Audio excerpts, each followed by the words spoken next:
be mine! Anger doesn't begin to describe the fallout. The 1960s became a high-stakes carnival where billion-dollar sets adorned screens only to sink beneath the weight of their own spectacle. And the studios were pissed. With my money! No list could start anywhere else. Elizabeth Taylor's Fevers, Richard Burton's Kisses, and Fox's hemorrhaging wallet Take so much you want. combined into a $44 million colossus, over $450 million in today's cash. Entire sets were built twice, first in rainy England, then in sun-blasted Rome. Paparazzi flashbulbs sizzled hotter than the Egyptian sun, while accountants sobbed into their ledgers. The movie eventually clawed its way to break even through reissues and TV rights, but only after Fox sold off chunks of its backlot and fired half its executives. You're fired.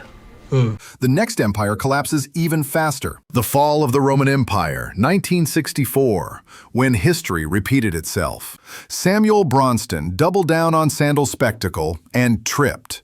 Despite a marble courtyard set the size of a football field and Sophia Loren in golden armor, audiences ignored the 3-hour dirge.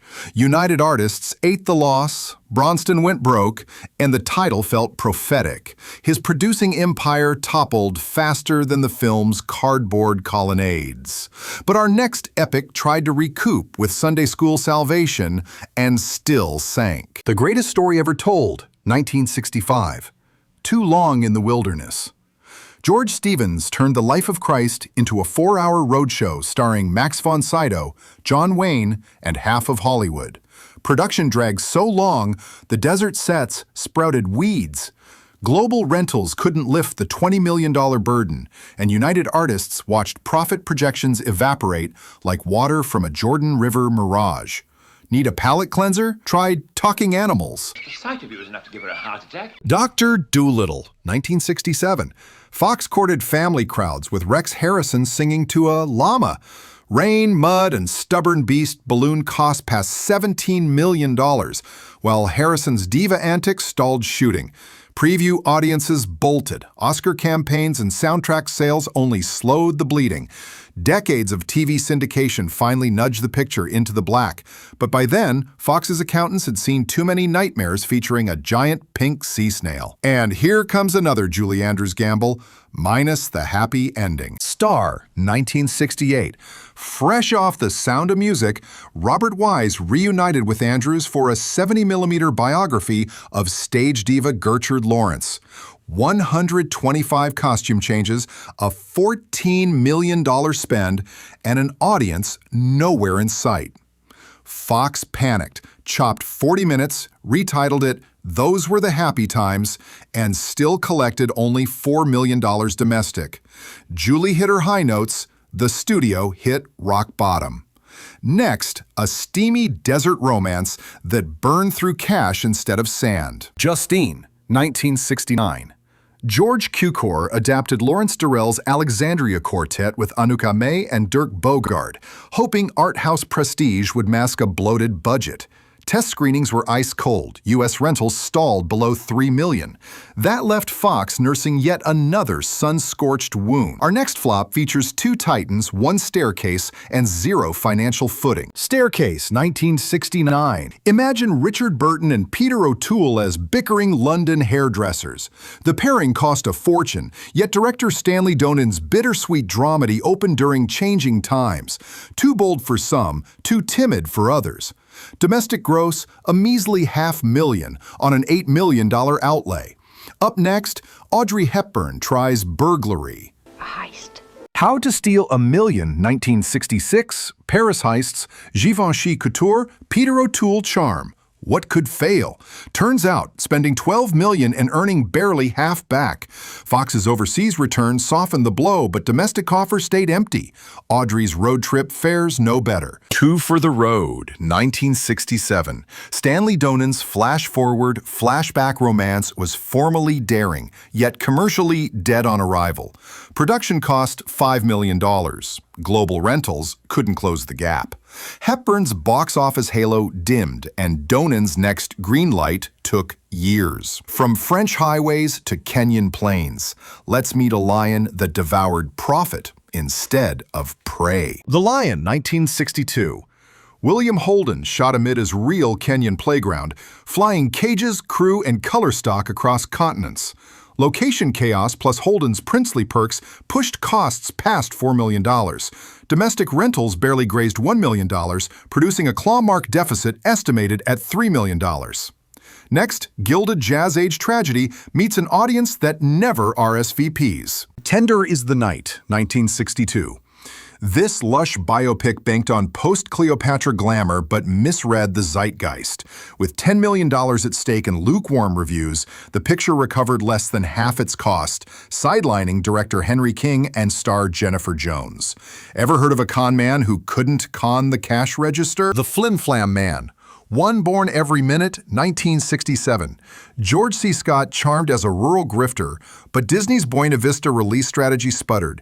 $3 million negative cost, $1 million domestic rentals, proof even a master swindler can't fool market math. Now an assassination thriller that went 9 hours too long for ticket buyers. 9 Hours to Rama, 1963. A tense countdown to Gandhi's murder sounded gripping, yet Columbia poured $3 million in and saw half that back. Too bleak for escapist crowds, too sensational for historians, it vanished quicker than its ticking clock. Next, Doris Day dons a spy wig and audiences sleep through it. Caprice, 1966. High fashion, ski chases, secret formulas. It all cost $4 million, but U.S. rentals crawled under $1.5 million. Even Day's sunny smile couldn't warm the cold returns. Gregory Peck's bamboo curtain intrigue fares no better. The Chairman, the most dangerous man in the world, 1969. Peck plays a scientist fitted with a skull implant to steal China's agricultural formula. Fox spent $9 million. Global rentals limped to $5 million. The only thing harvested was red ink. Time to crash land in the desert with James Stewart. The Flight of the Phoenix, 1965. Sweaty tension, real plane wrecks, and Oscar buzz couldn't buoy a $4.8 million spend. Domestic rentals, a lean $2 million. Stewart blamed poor marketing. The studio blamed everything else. Next, an assassin with a hard contract on profit. 17. Hard Contract, 1969. Sophisticated, nihilistic, and expensive, it lured only the art house fringe. With a $5 million tab and barely $1 million domestic, Fox finally admitted the 60s spy fad was kaput. Our next Western proves even John Wayne can't lasso a sure thing. 18. The Undefeated. 1969, Duke loses the Roundup. Wayne and Rock Hudson cross post-Civil War Mexico in Technicolor. Budget $7 million, total rentals roughly the same. After distribution cuts, that left a painful shortfall. From cowboys to Renaissance painters, a Michelangelo epic that chipped more than marble. The Agony and the Ecstasy. 1965. Rex Harrison and Charlton Heston clash over the Sistine Chapel, while Fox racks up $7 million in costs and collects about half back. Art house prestige, mainstream apathy. Onward to a Greek island of mysteries and vanishing money. The Magus, 1968. John Fowles' twisty novel baffled test audiences. Location shooting on Hydra cost $4 million. Returns barely grazed $1.2 million. Critics called it enigmatic, exhibitors called it empty. Ready for a war comedy that forgot to pack laughs or profits? You should be ashamed of yourself! What Did You Do in the War, Daddy, 1966. Blake Edwards envisioned a farce about GIs occupying an Italian village. Ballooning over $6 million, it earned less than half domestic. United Artists learned that not every war picture can be a goldmine. Our next cavalry charge proves history can repeat its mistakes loudly. The Charge of the Light Brigade, 1968. Tony Richardson's anti-war statement spent big on animation interludes and Crimea recreations. Banned in some markets for graphic horsefalls, it grossed under $2 million US, leaving a battlefield strewn with IOUs. Now We Sail for Love and Sink in Red Ink. Sailor from Gibraltar, 1967. Tony Richardson again, chasing existential longing across the Mediterranean. Production soaked up $2 million. Returns were measured in thousands.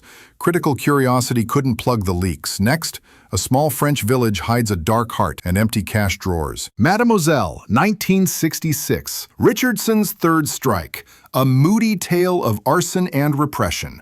Shot in monochrome beauty for $1.5 million, it earned a fraction back. 3 flops in a row sent the director scrambling for stage work. Cue John Huston's Scottish Rogue and another deficit. Sinful Davy, 1969. John Huston and John Hurt spun 19th century capers for $3 million.